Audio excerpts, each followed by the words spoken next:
yarim farqi. Buni yana bitta qulay tarafi stik bo'lmaydi, bittada quyiladi. Stik bo'lmaydi. Mana ikkalasi birlashtirib quyiladi. Tagi yonboshi bittada quyiladi. Assalomu alaykum aziz kuzatuvchilar. Bugun mana hovuz qurayotgan ustalarimiz oldiga keldik. O'zi ma'lumotlarni berib o'tadilar. Hovuzni narxi qanchadan bo'ladi?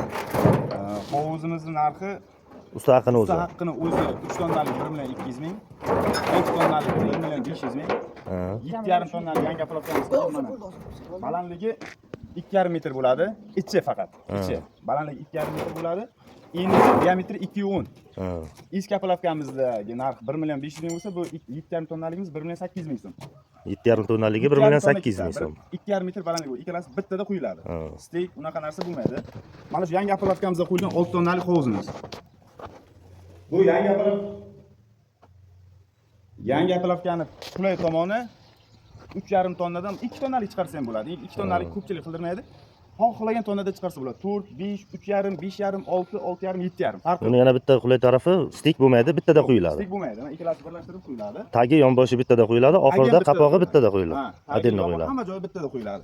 Mana umuman silliqligi hech qanaqa biz muammo.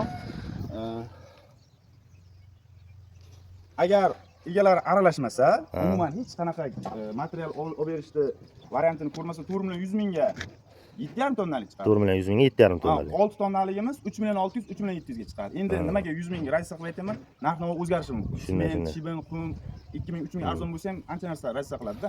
Xizmat haqqi, materiali hammasi ichida, faqat mana shunday hovuz tayyori, hali turuvchi bilan kelib qabul qilib olishadi bo'ldi. Kimgadir hovuz qiziq bo'layotgan bo'lsa, pastda nomerlarni qoldiramiz, aloqaga chiqishingiz mumkin.